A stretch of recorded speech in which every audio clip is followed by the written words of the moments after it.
Halo, ketemu lagi dengan Pratsna di sini. Kali ini kita masuk ke perenungan yang keempat yang aku beri judul Asumsi. Yuk kita dengarkan cerita pendek yang berjudul Merpati Raja. Nasruddin menjadi Perdana Menteri Raja. Sekali peristiwa, ketika ia berkeliling istana, dia melihat untuk pertama kalinya dalam hidupnya seekor burung elang milik raja.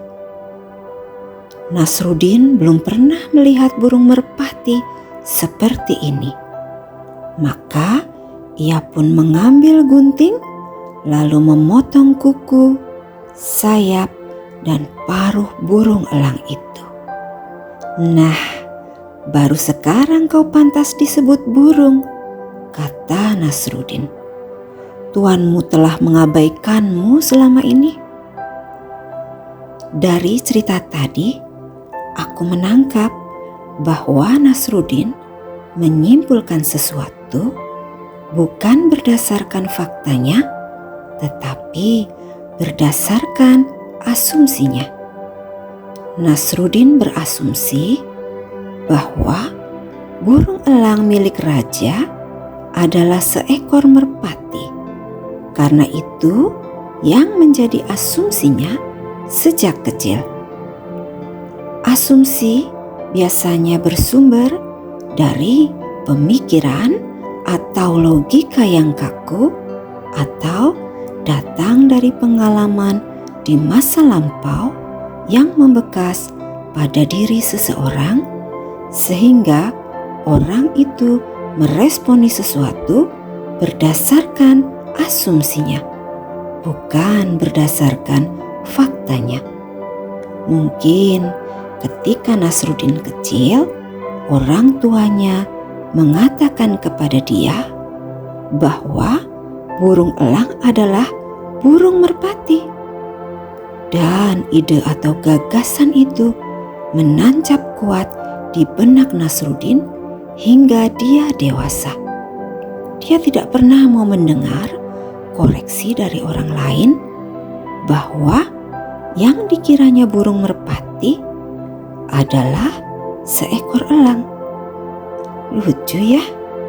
Ini membuatku tertawa sekaligus sedih. Kadang itu yang terjadi dalam kehidupan kita, dalam proses berpikir kita. Terkadang kita memegang teguh asumsi kita sebagai kebenaran mutlak tanpa mau membuka hati untuk point of view lain, sehingga kita bisa melihatnya dari perspektif yang berbeda. Mengapa? Karena zona nyaman itu enak. Kita malas berubah karena kita takut. Kita malas mencerna dan merenunginya. Kita cuman mau menerima ide atau gagasan yang kita anggap sudah pasti benar. Nasruddin tadi contohnya. Mungkin ada orang yang mau menjelaskan realita atau fakta sebenarnya. Tetapi Nasruddin lebih percaya pengalaman pribadinya sebagai kebenaran mutlak, dan yang menyedihkannya lagi, Nasruddin memaksakan kebenaran versi dia kepada orang lain supaya orang lain menerimanya. Berbahayanya ketika asumsi kita jadikan konsep kebenaran mutlak pada orang lain. Kadang kita merasa pengalaman hidup kita sebagai referensi terbaik.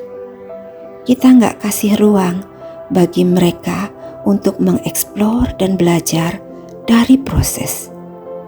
Kita mencoba membuat mereka melihat burung elang sebagai merpati. Contohnya, seorang ayah mengatakan asumsinya kepada anak perempuannya yang masih kecil, bahwa perempuan dengan rambut panjang itu kelihatan kampungan. Dan si anak menerima asumsi itu sebagai suatu kebenaran. Dalam hidupnya hingga dia dewasa dan akhirnya mempengaruhi persepsinya. Anak itu tumbuh menjadi dewasa dan tidak pernah mau memanjangkan rambutnya.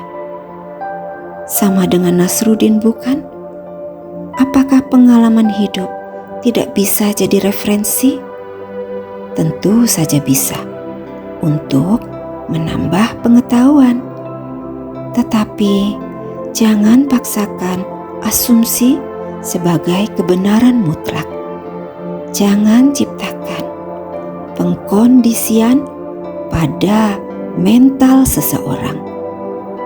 Biarkan mereka merenunginya, lalu mengalaminya sendiri, dan akhirnya dia belajar sesuatu dan menyadarinya dalam kesadaran penuh.